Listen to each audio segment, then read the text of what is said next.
Everybody, welcome to today's Raleigh City Council work session on our budget, calling the meeting to order. And the first item on our agenda is our agency grant recommendations.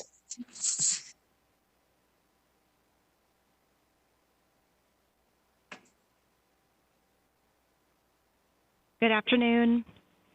My name is Kirsten Larson, and I work in the Budget and Management Services Department. Today, agency grant recommendations for the arts, community enhancement, and human service grant categories will be presented. The agenda backup includes detailed information, which I will refer to during the presentation.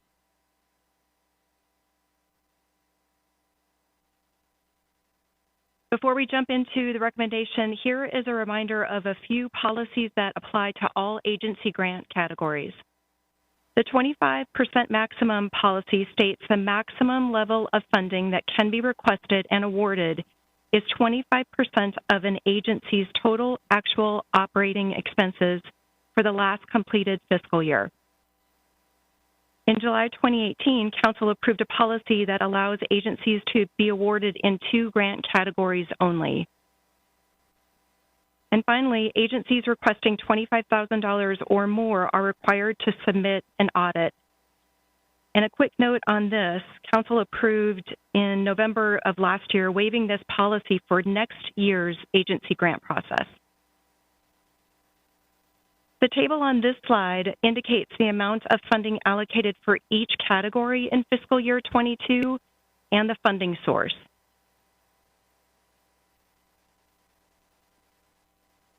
We will start with the arts grants category. This information starts on page 1 of the agenda backup.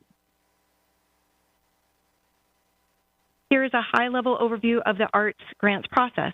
Applications are reviewed and scored by the Raleigh Arts Commission Grants Committee and panelists. Recommendations are then presented to the full commission, and final recommendations are presented to Council. Jamie Dawson, the Raleigh Arts Commission Vice Chair, will now share the Commission's arts grant recommendations for fiscal year 22.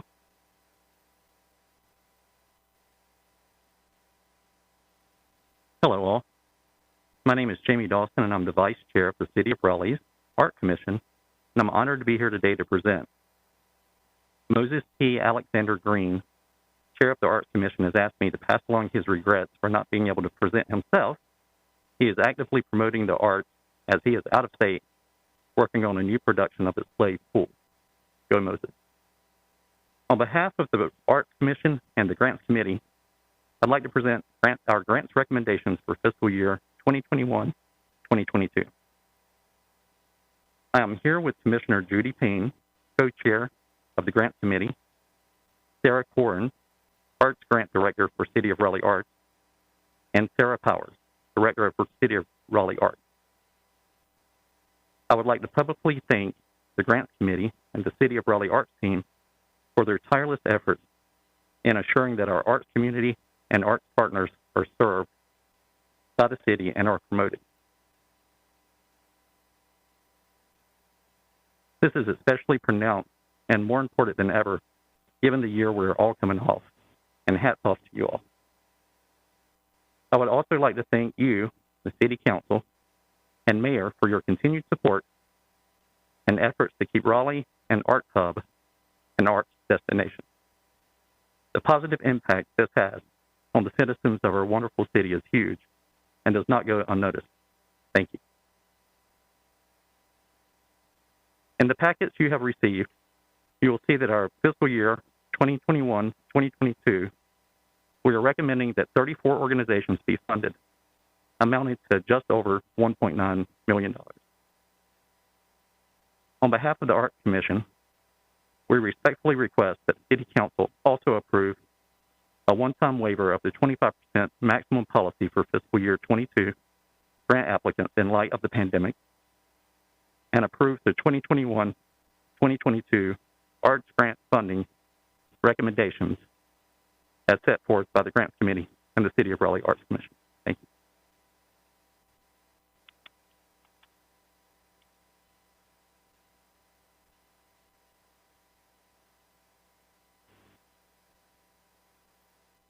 So we'll have time for questions at the very end, but if there are any questions after each category, please feel free to ask.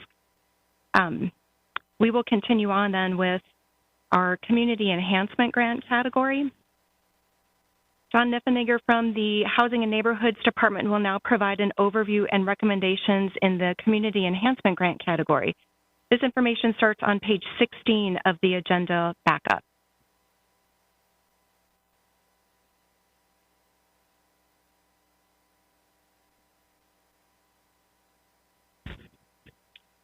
Good afternoon.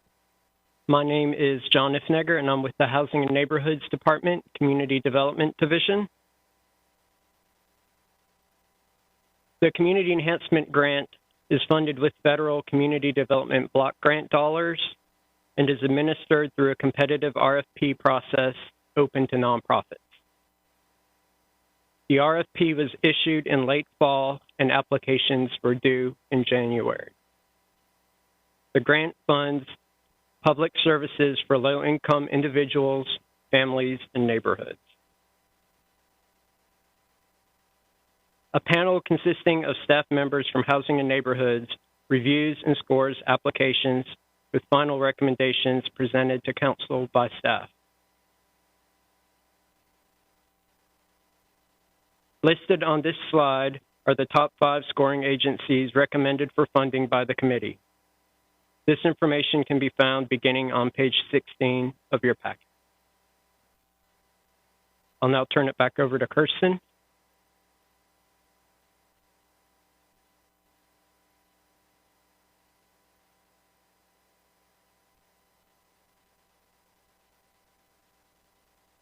The Human Service Grant information starts on page 23 of the agenda backup. Here's a brief overview of the Human Service Grant process. Applications are reviewed and scored by the Human Relations Commission Grants Committee. Recommendations then flow up to the full commission, and final recommendations are presented to Council. Gabriela Magallanes, the Human Relations Commission Grants Chair, will now share the Commission's Human Service Grant recommendations for fiscal year 22.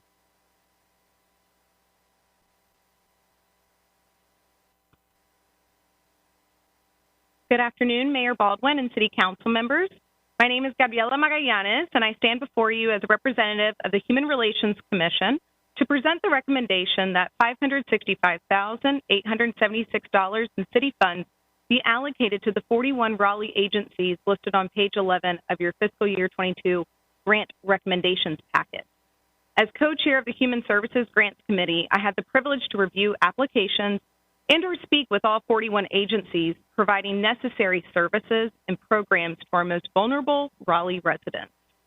We applaud you all for prioritizing funding for our youth and elderly populations, as well as those with substance use disorders and residents experiencing homelessness.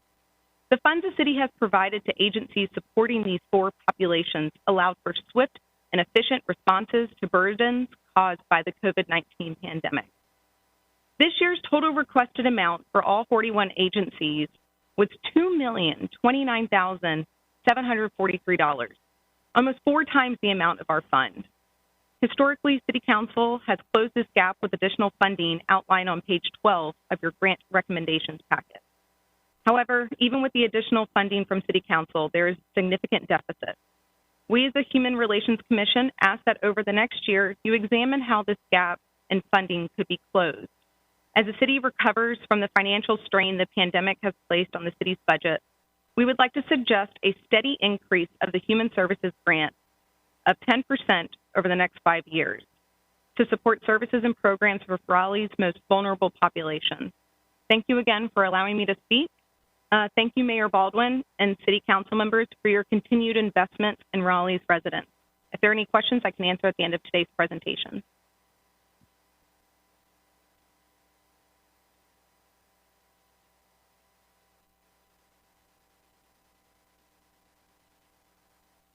If there are any questions, we have all the grant category presenters still available to answer them.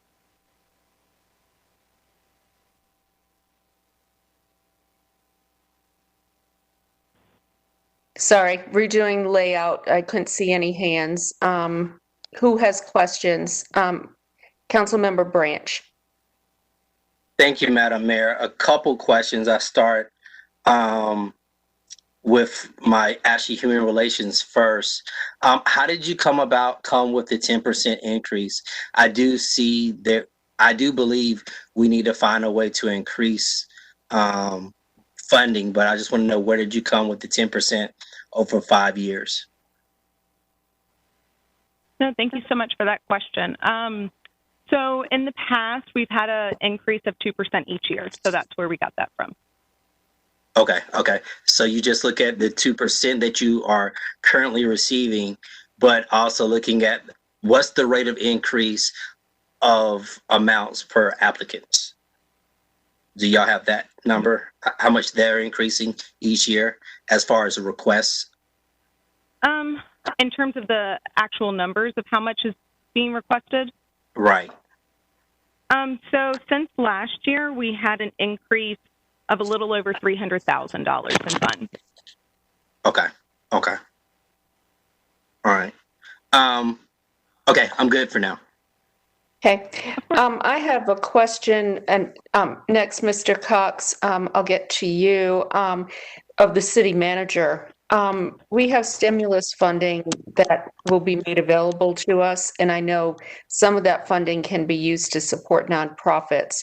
Has there been any discussion about using some stimulus funding to help close some gaps? Yes, ma'am. I think in the next couple of weeks, Mary Vigue and myself will bring forward some proposed guidelines into what the individual council member buckets of money might entail. And that would then allow you to be able to fill some of those gaps and voids that were not funded through this process. And what we will do in turn is provide an updated list of everything that was requested, just in case you don't already have a project that you would like to fund on your own. Okay, thank you. Councilmember Cox. Yes, I see in the agenda it says it would be appropriate for City Council to endorse the arts grant recommendations from the Arts Commission and the Human Services grant recommendations from the Human Relations Commission during this meeting. One of the things I'm concerned about is what kind of tax increases are we looking at for this year for the city? And I'm not prepared today to endorse anything until I have a better understanding of how much we're going to expect the citizens to have to pay in a tax increase this year. Do we have any indication of what the tax increase will be at this point in time, or is that still pending? Mary Vigue from the Office of Budget and Management Services will provide a response. Councilmember Cox.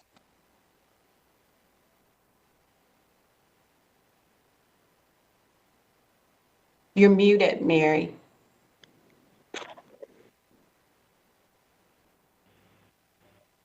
Am I unmuted? The current proposed budget that we're working on does not, we're currently building it without a tax rate increase, understanding the climate that we're in. However, as a reminder, the housing bond that passed last November is contingent on a tax rate increase, and I believe that's around 0.79 cents. Is that close? 74 cents. But there's no additional increase at this moment. Now, we're not through the budget process yet, but we are building the budget without a tax rate increase at this moment. Okay. I guess I'd like some more certainty around all of that before adopting this. Well, I'm going to ask the rest of the council how they feel, whether they're ready to move forward or not. I think, our nonprofits really need to be able to plan for what their future is going to look like. And a lot have been hit hard during the pandemic. Councilor Melton? Yeah, I'm ready to move forward. I guess I'm a little confused because it's my understanding the budget office needs to know whether we approve these, allocations as they're working to build out the fiscal year budget. That's one. And two, if for some reason we had to trim something from our budget to offset some sort of needed tax increase, I certainly would not want to be trimming it from this section anyway. So I feel comfortable moving forward with with these recommendations unless someone has any specific changes that they're request. Councilmember Branch? I was going to agree with Councilman Milton, and today, our job is to give direction if we are in agreeable with these recommendations, these numbers. The money for each organization is there and it's accounted for. I'm kind of wishing we could find more money for human relations because it's needed. And that's something in the long term in the short term and long term, we're going to have to figure out. The arts is covered by policy. So their money comes in based on policies around development and how money comes in. So when we look at the others, we have to find a way. One or two things are going to happen. We're either going to find a way to help nonprofits and give, or we're going to have to find ways to directly give at a later date to help needs. Either way, we're going to have to find a way to give. The question is, what can we do on the front end to prevent having to do as much on the back end? Because when you wait until later, you normally have to pay more. Okay, so I'm going to make a motion to approve the recommendations, but I'm also going to ask that staff make a budget note on this 10% request and bring that back to us as we look at the budget. Do I have a second? Councilmember Melton. All in favor? Please raise your hands. Okay, clerk, that was unanimous. Okay, thank you very much to our Raleigh Arts Commission and Human Relations Commission for their work on this. I know a lot goes into figuring this out, so thank you very much. Next, we have our annual fee adjustments.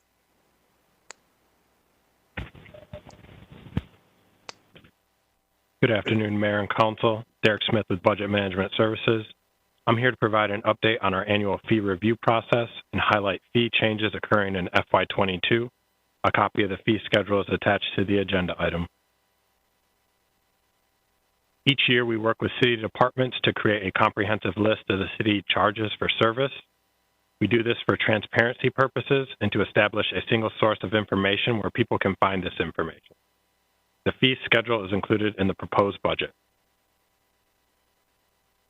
At the March budget work session, enterprise departments presented fee increases for solid waste services, Raleigh Water, Stormwater, and RCC's planned increases to room rentals at the convention center.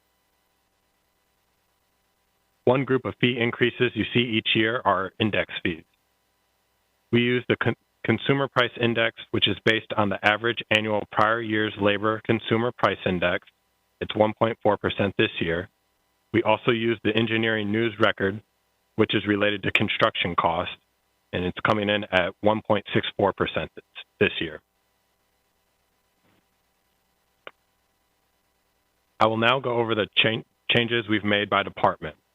This year, we are pausing the 1/3 review for planning and development services to evaluate the impact of the department's reorganization, implementation of InterGov, and provide more data for a thorough review of our fee model for the FY23 process. Planning and Development Services continues to provide updates to our stakeholders, including DSAC, the Development Services Advisory Committee. For FY22, staff recommend indexing all fees based on the CPI. In addition, Planning and Development has proposed new fees for annexation review and design alternatives. These are the requests for approval for a proposed design that does not conform to the UDO, but otherwise conforms to the comprehensive plan and is considered equal to or better than the UDO standard. The department benchmarked these fees against peer cities to ensure these fees are in line with our peers. In the Transportation Department, Raleigh Union Station is adding rental and security deposits for new conference room rental space. The Deparking Division is proposing an increase in the annual valet parking by $100, and traffic engineering fees are adjusted based on the appropriate index. Parks, Recreation, and Cultural Resources adjusted cemetery fees based on an annual market analysis, which is required by the ordinance. This year, in an effort to assist local businesses that were closed for most of FY21 due to the NC executive orders, Emergency Management and Special Events and Finance have proposed setting a $0 fee for temporary extended outdoor dining, traditional outdoor dining, and the annual renewal of amplified entertainment permits and hospitality district permits. The renewal application and paperwork will still be required, but no fee will be charged. To wrap things up, all fees presented will be included in the proposed budget and adopted with the FY22 budget. I have staff on hand if you have any questions. Thank you. Okay, thank you very much. Are there any questions?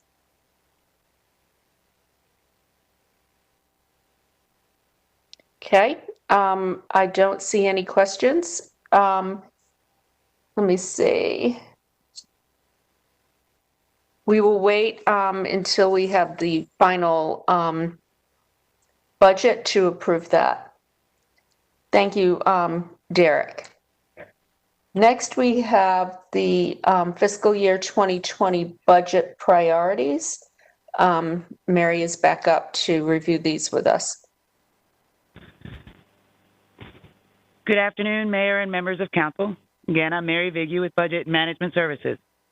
This afternoon, I would like to provide an update on the fiscal year 22 budget priorities that Council completed as part of your City Council retreat. Attached to the agenda are individual action plans for the top priorities. These include current efforts and connections to the strategic plan. Staff also identified connections to the strategic plan for the high priorities. Today, I will be presenting the additional investments that are being recommended as part of the fiscal year 22 budget. However, before discussing the individual priorities, I wanted to briefly provide an update on the American Rescue Plan Act, since I will be referring to it throughout my presentation. We continue to wait for federal guidance on specific requirements on how the funds can be spent, so several of our recommendations today will be refined as we gain new information from the federal government. Just as a reminder, the $1.9 trillion American Rescue Plan was passed by Congress in March, and the bill provided $350 billion in direct financial relief for state and local governments. The City of Raleigh will receive a direct allocation of $79.58 million. Based on current provided information, the funds cannot be used to reduce or offset a planned tax increase or used to support a pension fund. We will receive funding from the Treasury within 60 days of the bill's passage and the remaining 50% within 1 calendar year.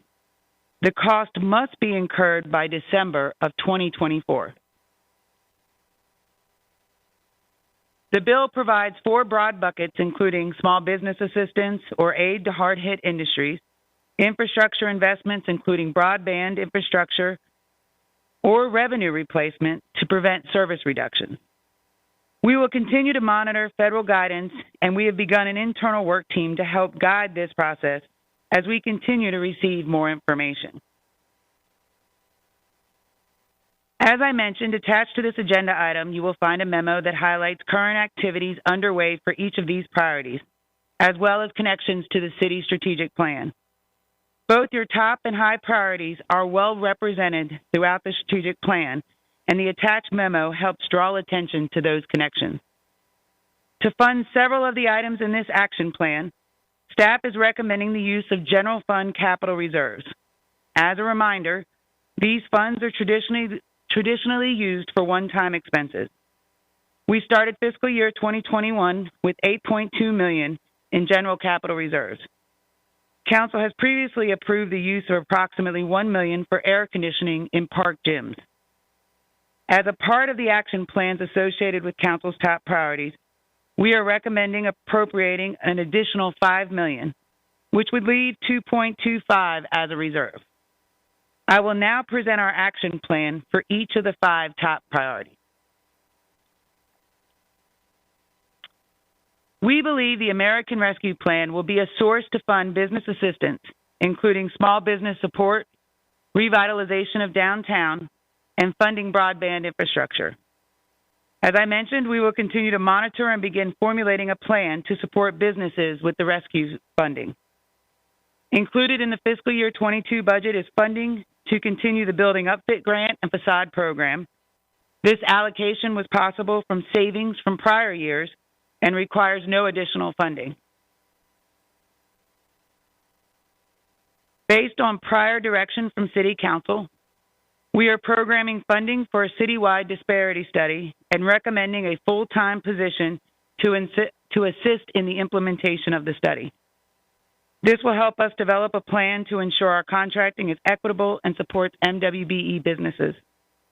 Staff is recommending using one-time general fund capital reserve for the cost of the study. The next priority identified by City Council was community engagement. As the city continues to develop a community engagement plan, we would propose the development of an Office of Community Engagement, reporting to the City Manager's Office, to help advance the goal of reimagining the city's community engagement effort.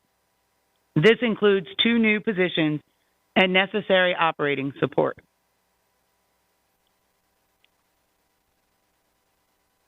City Council identified pedestrian and bicycle improvements as a top priority. To help advance this priority, we recommend funding a Vision Zero project coordinator. This priority also includes one-time funding for a street sweeper to assist in cleaning dedicated bicycle lanes. As you can see by the picture, this technology was recently tested on Raleigh streets, and you can see a short video on the city's Twitter account. A critical component of pedestrian and bicycle improvements is the built environment. To support multimodal investments, we recommend including $4 million in capital investments for sidewalk connections and repairs, ADA improvements and greenway crossings, bikeway implementation, as well as traffic calming and bike share expansion. We are utilizing general capital reserve to fund this infrastructure investment.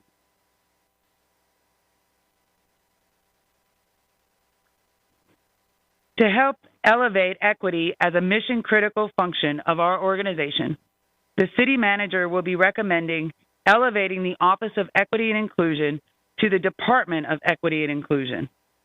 To help this new department achieve its mission, we are adding contractual service funding to expand citywide equity training and expanding the department by 3 positions to help manage workload. I will note we previously discussed this disparity study and a new position to support that effort. Those will also be housed within the Department of Equity and Inclusion. We will also be including one-time funding for planning and development services to update the comprehensive plan to identify and address any racial equity gaps.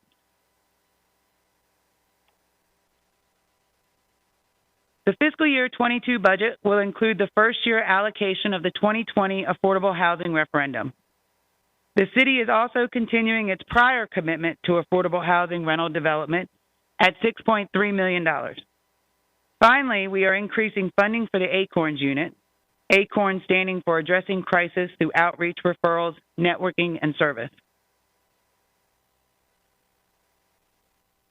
And as I continue to mention, we are continuing to explore the American Rescue Plan to identify ways to support affordable housing and homelessness, including the direct $5.3 million in home grant funding that the city will receive. We want to thank City Council for taking the time to provide your fiscal year 22 budget priorities. As we continue to understand the American Rescue Plan, we will be bringing back items for Council's consideration.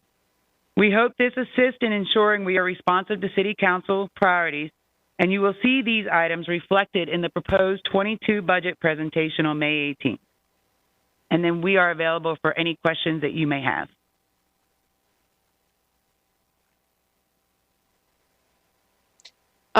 Councilmember Buffkin? Thank you, Mayor. And Mary, thanks for your presentation. I thought this was all positive news and, as you said, reflective of your responsiveness to council and our discussions at the retreat. So I have a two-part question. I think it's two parts.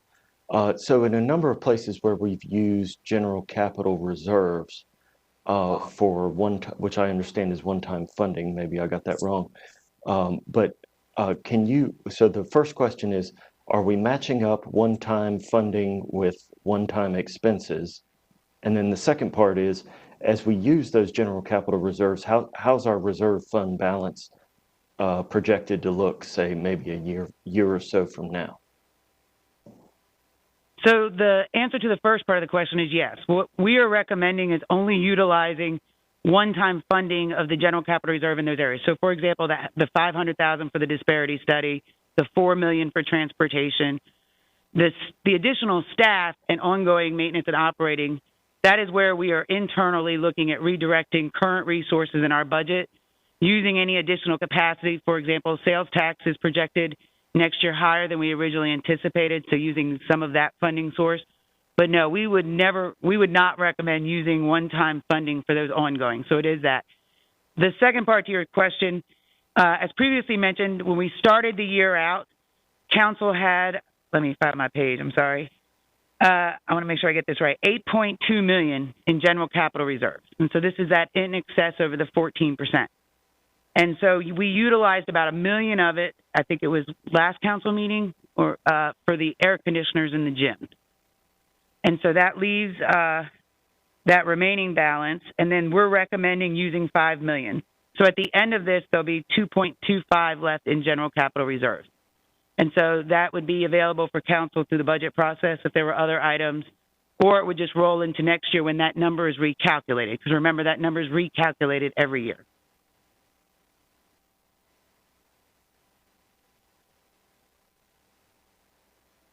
Okay. I think I saw Councilmember Fort's hand raised before. No? Okay. Councilmember Knight? Thank you, Madam Mayor. Thank you, Mary, for that presentation. That was very helpful, and the way you clarified all those, where the funding's coming from is very helpful. Just to forecast and be as transparent as possible, I'm going to be interested in using that remaining $2.2 million. I think we have in this time needs that are great that have been underfunded, and new needs that have not been funded. So I'm going to be looking for y'all's help in where we should prioritize those 2.2 million funds, if I can get support from the other counselors. I think that 14% in our today's world up and above is a greater margin than we need, and we've already been very conservative through the years with that margin of that reserve. So I think if there's a rainy day, we are in it, and I think we need to use those funds. So I look forward to working with y'all to talk about that further. Thank you. Councilmember Branch? Yes, thank you, Mayor, and thank you, Mary. And I just want to say I'm glad to see that we are finally moving forward with the disparity study. It's something that we've talked about for too long. So I look forward to the request to release the RFP at our July meeting.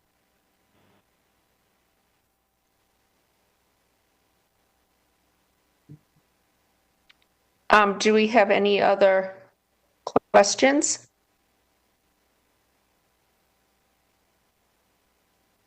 Okay. Thank you very much, Mary. Next, we have our capital improvement program. Sarah Warren. Good afternoon, Mayor and Council. My name is Sarah Warren with Budget Management Services, and I'm here to present to you the FY22-26 Capital Improvement Program. As a reminder, the Capital Improvement Program, or CIP, is a 5-year plan that identifies the long-term priorities associated with the strategic plan, community survey, comprehensive plan, and long-term studies and master plan. Here is a reminder of the 8 elements that are included in the CIP. The CIP Steering Committee and associated task forces meet monthly to review the CIP, as well as address various items that impact the program throughout the year. The committee continues to identify ways in which to improve the program as well as project delivery. Here's our CIP budget development schedule, which begins in September. Due to the economic uncertainty and continued impact to the general fund, this year's process included a business case requesting the most critical needs requiring general fund support. These business cases were reviewed and presented to the city manager, and today's presentation includes a funding overview of these identified needs. At the March 15th work session, you received information on all the enterprise funds, which included $146.7 million for Raleigh Water, $10.4 million for stormwater, which also includes the $1.50 rate increase to support capital projects, and $3.25 million for the convention center per the interlocal agreement. As part of last year's budget process, the general fund contribution to the CIP was reduced by $13.7 million, which left $11.5 million to fund top priorities. These priorities included $6.2 million for housing, $3 million for street resurfacing, bridge repair, and traffic installations, $1.4 million for public safety facility maintenance, and $900,000 for park site improvement and maintenance. Two-thirds bonds was also utilized to offset funding gaps in FY21. The FY22 CIP includes the city's prior commitment of $6.3 million to support affordable housing. Additionally, the FY22 CIP includes the first year of the $80 million 2020 housing bond allocation, which totals $24.8 million. $6.3 million is included in the FY22 CIP to continue the city's prior commitment to street resurfacing. Funding of $4 million is also included for various bikeway and pedestrian projects that Mary just presented to you as part of the FY22 budget priority.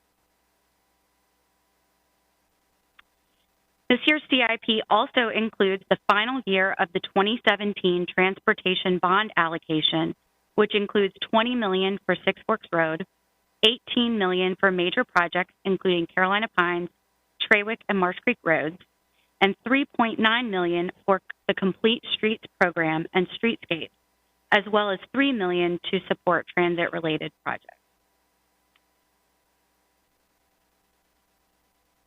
In addition to the $6.3 million for pavement management and resurfacing, $1.5 million has been included for major bridge repair and maintenance within the transportation element.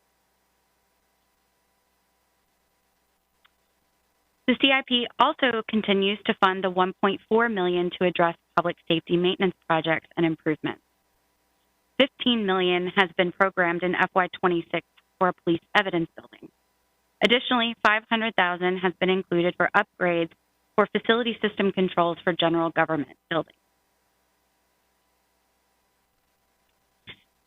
The CIP also includes $4.8 million for the Laurel Hills renovation. This includes $1.8 million of previously funded dollars in the CIP and an additional appropriation of $3 million to complete the project. Funding of $1 million is included to make structural improvements at Pope House, $900,000 in greenway safety improvements, and $500,000 in facility maintenance for roof repairs and fire systems at Pullen Amusement. As you recall from the February budget work session, there was $60 to $70 million available in debt capacity. As presented today, staff has identified $8.7 million in priority needs that will utilize this debt capacity. With the addition of the police evidence building in FY26, the new debt capacity is $55 million. As a reminder, there is no capacity for the use of two-thirds bond in FY22. I thank you for your time, and we'll open it for any questions. Councilmember Buffkin? Thank you, Mayor. I wonder if we could go back to the first transportation slide. I may have misheard you, but I think the number that you said about complete streets was different than what was on the slide. Could you maybe just replay that for me? Make sure I understood. Sure. So we have, as presented previously, Complete Streets has been rebranded, and so here we have $2 million for Complete Streets, 1.9 for the neighborhood connections, and within that $2 million is streetscapes. So we have 1.9 million for the neighborhood connections and enhancements, 1 million for major corridor, small area implementation, and 1 million for streetscape. Does that answer your question, Councilor Buffkin? A brief follow-up, if I may. So I think what I heard was 3.9 for complete streets. So are you straighten that out for me again? Is the neighborhood connections and enhancements included in the complete streets, or vice versa? And what's the total? So we combined in the slide the 1 million for major corridor, small area implementation, and 1 million for streetscape. So what she was referring to at the 3.9 was the 2 million for complete streets that you see on the slide, and the 1.9 for the neighborhood connections. Yes. When it was presented, it was combined as one. That's where you got that number from. So that's where the confusion comes from. Thank you. But as she outlined, that's what that program area is for.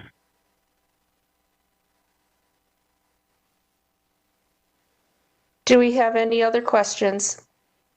Councilmember Knight? Thank you, Madam Mayor. Thank you for the presentation. Panel 14 is basically the last one, substantive panel.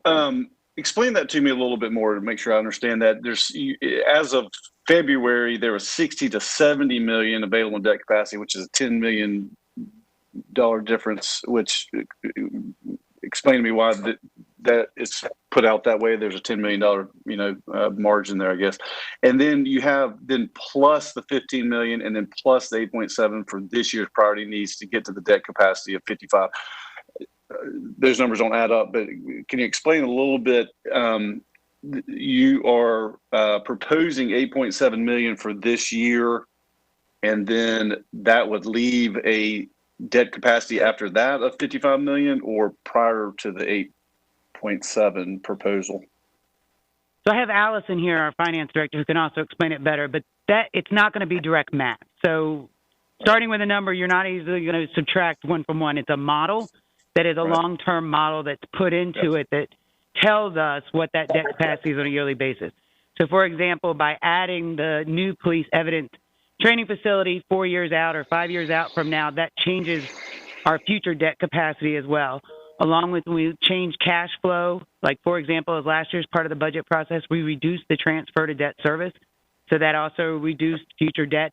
But you're not going to see, it's not easy math. So when you look at that slide, it's not going to be taking the original amount and then subtracting what we're proposing. I got a thumbs up from Allison. I guess I'm focusing on the 8.7 million. That's what your proposal is for use of the capital improvement funding for this year. Is that correct? Yes. So there is a handful of, so if you recall, one of the ways last year in the 21 budget, we reduced the general fund transfer, which would include things like parks, PRCR, and also to things like transportation, and then some general maintenance. And so in order to do some projects this year, we are proposing to use that amount of money. So it would be things like the Pope House, as you saw on PRCR's Laurel Hill, some greenway improvements. So all of that encompasses that $8 million you see, along with the fire station improvements or public safety improvements as well. Okay, so they all add up to the 8.7 that you've shown on the previous panels. Okay.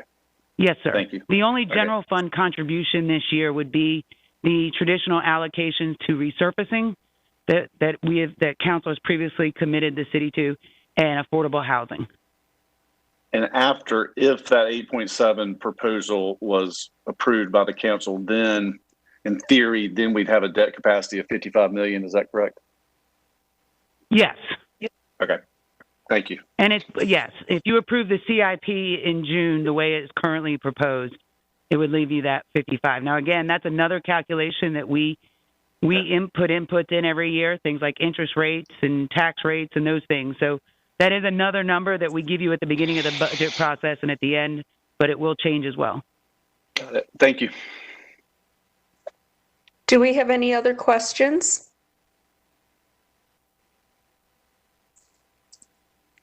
Okay.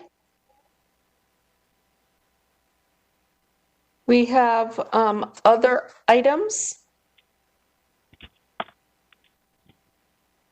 Thank you, Mayor. Normally we just leave this in the agenda and let it sit there, but there are a few things I wanted to highlight today and announce to City Council.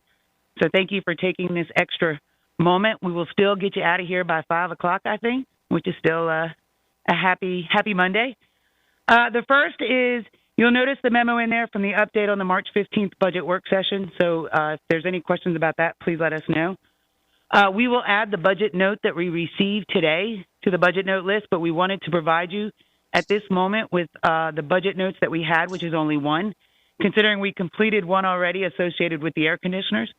And so those items, as a reminder, are produced after the budget is presented in May. And so council will receive those items at your June 7th budget work session. So after the presentation, they'll go out with the agenda items for that meeting. So that's just a reminder. The other item that was sent out this morning is our budget survey did close on April 1st. And so staff compiled that information for you and we sent it out this morning. So it is included. So I hope council gets a moment to take a look at that.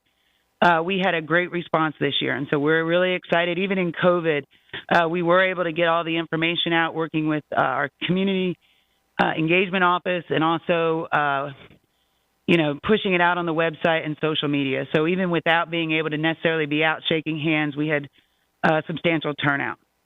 One of the last announcements I have, it is not in your agenda, but every year, I hope you notice, the budget has a theme. And so we typically work with communications early on to understand, last year it was We Are Raleigh. This year, thinking about where we are, our theme for this year's budget, so I'm giving it to you early, is Raleigh on the Rise. So as we think of where we're going for fiscal year 22. So as we thought about that as staff, I will tell you one of the most important decisions I make is the cover of the budget document. Don't laugh. That is a very important decision. It's probably the most stressful one I have. However, this year we actually thought of something different.